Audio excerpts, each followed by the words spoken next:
एक हमारे बड़ी परीक्षा होती है, वो एक फाइनेंस में।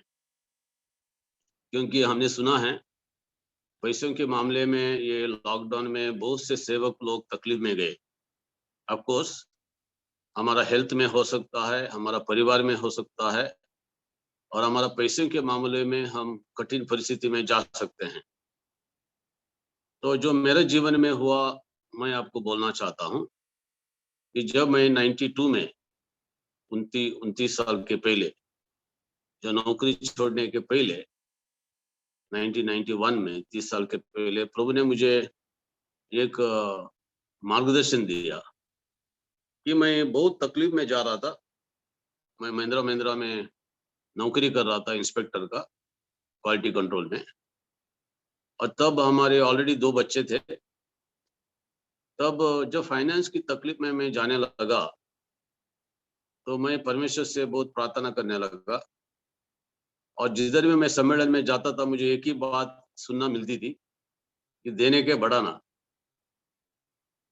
तो जब मैंने किसी ने मुझे बोला देने के बढ़ाओ, मेरा पास्टर ने भी बोला तुमने, मुझे लगता है परमेश्वर तुमसे बात कर रहा है देने के बढ़ाओ, तो मेरे को थोड़ा बुरा लगा। मैंने बोला मैं ऑलरेडी 10-15% देता हूँ, मेरे बिल भरने के लिए बस नहीं पड़ते मेरी पगार, क्या देने के बढ़ाने का, ऐसा मैंने बोला। मगर एक दिन मैं प्रार्थना कर रहा था, तो मैं कलीना में रहता था। एक दिन मैं किचन में प्रार्थना कर रहा था और परमेश्वर की एक वाणी मेरे पास आई कि मेरा प्रार्थना बढ़ाना है और देने का बढ़ाना है, दुगुना करना है। तो प्रार्थना दुगुना करने में, बढ़ाने में मुझे उतना तकलीफ नहीं हुआ, क्योंकि मैं प्रार्थना का बहुत प्रेम करता हूँ। प्रार्थना करने के लिए मुझे अच्छा लगता है। मगर मेरा देना बढ़ाना, देना दुगना होना, ये थोड़ा मुश्किल की बात।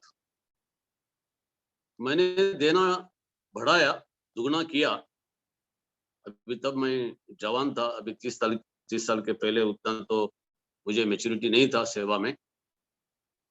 मैंने जरूर मेरा देना बढ़ाया, दुगना बनाया, मगर मेरा चरित्र बदलने में बहुत समय लगा।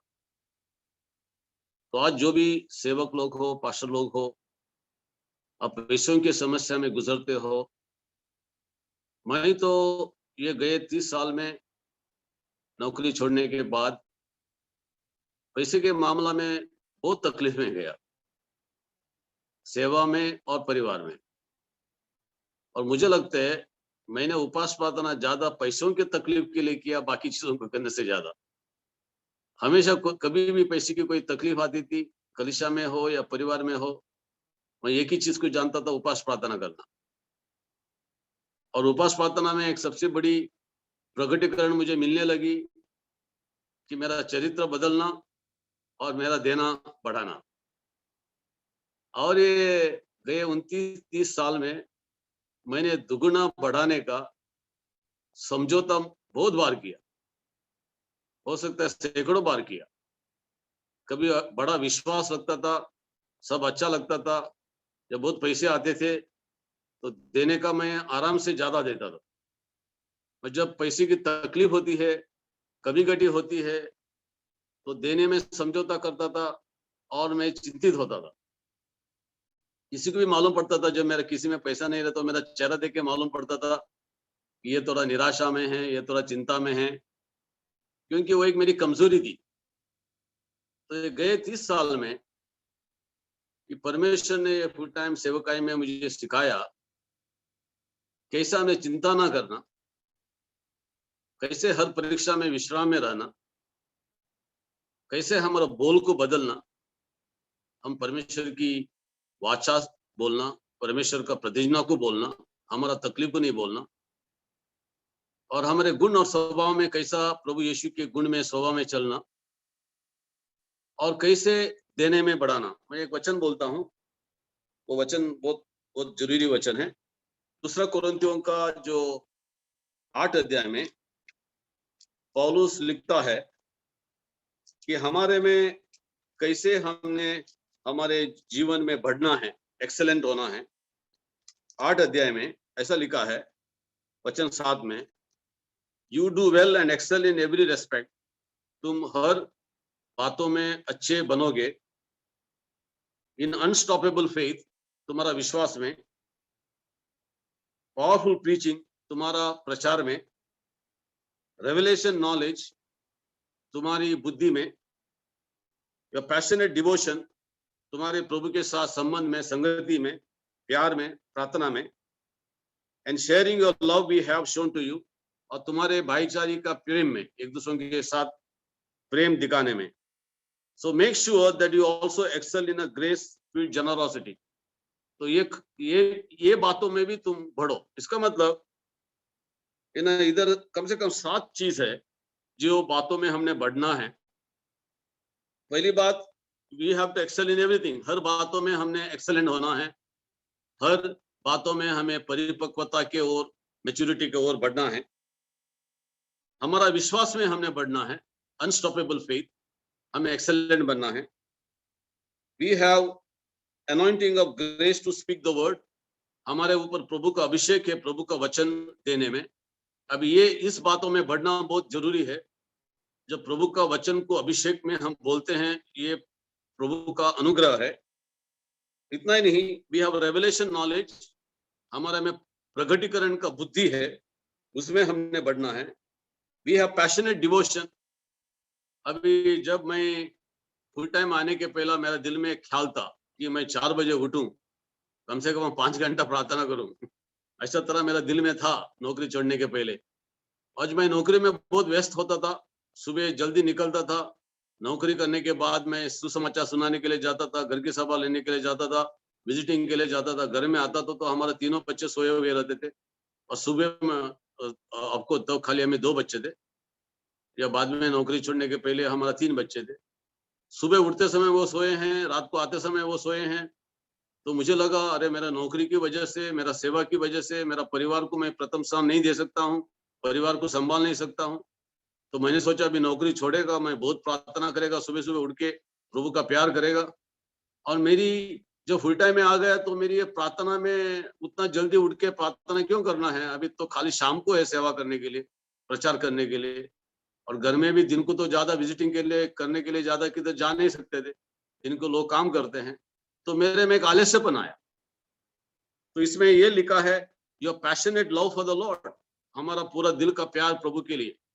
तो जब इन बातों में हम बढ़ते हैं तो हमारा देने भी में बढ़ना लगता है. मेरे मैं छोटी गवाही बताऊंगा तो खत्म करूंगा, क्योंकि ऑलरेडी 8.5 मिनट गए. तो जब ये लॉकडाउन के समय पर 2020 गया साल में फरवरी में मैं गांव गया था मेरा माँ बाप को देखने के लिए. और मेरा डैडी का बर्थडे था 103 साल का. ये फरवरी में 104 हुआ, अब 105 होने वाला है. तो फरवरी में मैं गया था मेरा डैडी का बर्थडे सेलिब्रेट करने के लिए. और तब मैं समुद्र के किनारे बैठ के प्रार्थना कर रहा था. और क्योंकि मेरे को 2 देश में जाने का था, जो मार्च 25 तारीख हमारा टिकट था जाने का. तो जैसे प्रार्थना करते करते करते मेरे अंदर एक तरह का राष्ट्रों के लिए एक बोझ आ गया. एक बहुत बड़ी आग मेरा दिल को जकड़ने लगी राष्ट्रों के लिए. और मेरे अंदर ऐसा तरह का आग लग गया, ऐसा तरह का आंसू आया कि राष्ट्रों में कुछ होने वाला है, पृथ्वी के राष्ट्रों में एक बहुत बड़ी बेदारी आने वाली है. तो मैंने वो समुद्र के किनारे में निश्चय किया, इसके बाद मैं दोपहर को आधा खाना खाएगा, रात को आधा खाना खाएगा और राष्ट्रों के लिए प्रार्थना करेगा. अभी मैं जरूर उपवास करने में विश्वास करता हूँ. 3 दिन हो, 7 दिन हो, 14 दिन हो, 21 दिन हो, एक भोजन छोड़ के प्रार्थना करना हो. मगर अब ये उम्र में मैंने सोचा मैं अभी उतना प्रार्थना सब उपवास करने की जरूरत नहीं है. मैं आधा खाना खा के प्रार्थना करेगा दोपहर को, शाम को, और मेरा प्रार्थना बढ़ाएगा. राष्ट्रों में कुछ आग लग रही है, ये विचार मुझे मेरे में आया. ये फरवरी में बॉम्बे आ गया. तब तक पेंडेमिक का उतना न्यूज ज्यादा नहीं था, खाली दूसरे देश में था. लॉकडाउन का कभी हमने सोचा ही नहीं था. जब बॉम्बे में आया और हमारा पास्टरों का मीटिंग हर हफ्ता होता था, वो पास्टरों का मीटिंग में मुझे और एक प्रकटीकरण आया कि राष्ट्रों में पश्चाताप लग रहा है, पश्चाताप आ रहा है.